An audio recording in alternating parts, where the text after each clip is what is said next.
Bonsoir, dans cette nouvelle vidéo, j'ai décidé de vous présenter le bail commercial.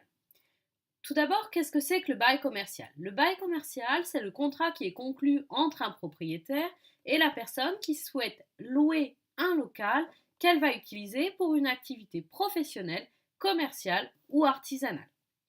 Il n'y a pas d'exigence a priori de forme concernant le bail, mais évidemment, un écrit est un gage de sécurité.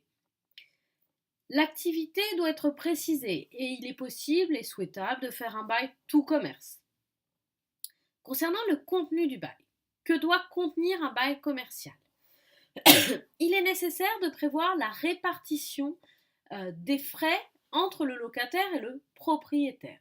Quels peuvent être ces frais? Les charges qui sont liées au logement, mais également au local, justement, pas le logement, les impôts, les taxes et les redevances. Donc tous les frais en lien avec le bien doivent être précisés, la répartition entre le locataire et le propriétaire. Le bail va être considéré comme un bail commercial s'il est désigné comme tel. Ça signifie que le contrat signé doit s'appeler bail commercial. Il est possible de choisir le bail commercial pour l'exercice de profession libérale, par exemple, où il n'est pas imposé. Mais comme c'est un choix, il est important, dans ce cas, notamment, de le préciser. Lorsque l'on exerce une activité commerciale dans un local qui n'est pas commercial, le bail ne sera, qui n'est pas commercial et pas soumis à un bail commercial, le bail ne sera pas automatiquement requalifié en bail commercial.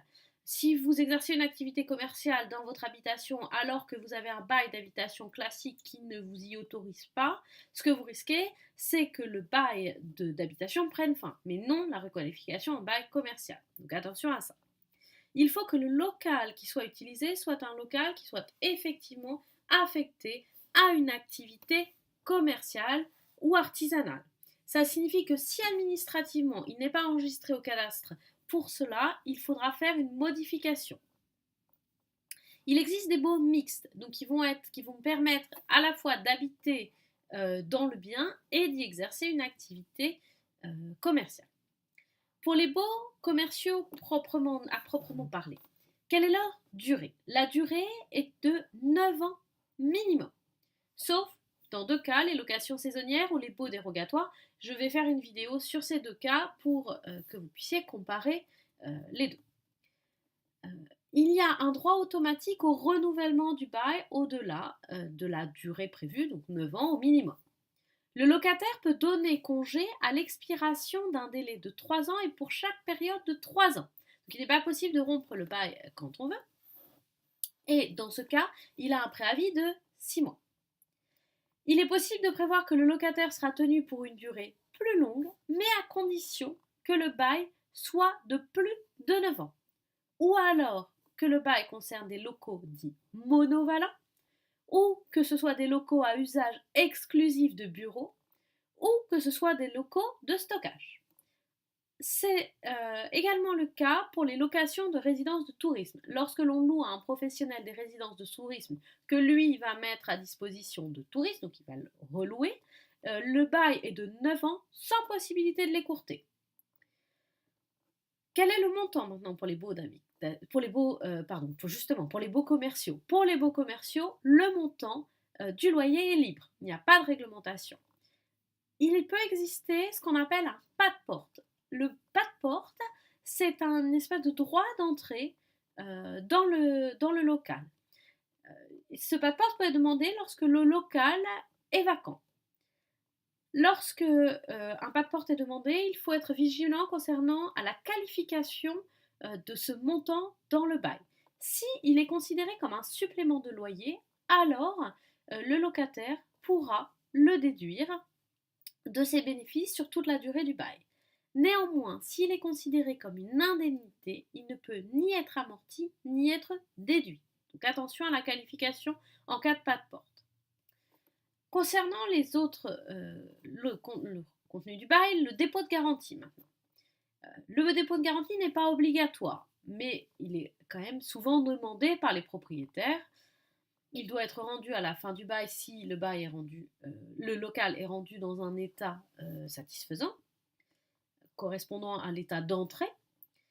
Donc, il y a deux possibilités. En matière de baux, le loyer commercial, le loyer peut être payé pour le terme à échoir, donc c'est-à-dire payé d'avance. Vous payez au début du mois pour le mois à venir, ou plutôt au début du trimestre pour le trimestre à venir. Dans ce cas, très souvent, en fait, il est demandé une caution, un dépôt de garantie pour être plus juste, d'un trimestre. Dans le cas où le dépôt de garantie demandé serait supérieur, alors le propriétaire devra payer au locataire des intérêts sur le montant qu'il aura gardé en garantie. C'est-à-dire que lorsqu'il rendra au locataire son dépôt de garantie, il lui devra des intérêts au taux de la Banque de France pour les avances sur titre. Donc c'est le taux qui doit être retenu, c'est le taux pour les avances sur titre. En revanche, lorsque le loyer est payé à terme, c'est-à-dire que vous utilisez le bien pendant 3 mois, vous utilisez le local pendant 3 mois et vous payez à l'issue de ces 3 mois. Dans ces cas-là, le dépôt de garantie peut être de 2 trimestres, et souvent de 2 trimestres, et au bout de si le dépôt demandé est plus important, alors de la même façon, le propriétaire devra payer des intérêts sur le montant.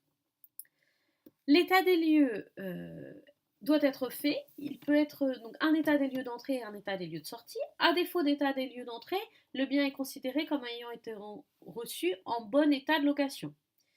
Il peut être fait de façon contradictoire par les parties, donc les deux parties font l'état des lieux ensemble, ou par un huissier.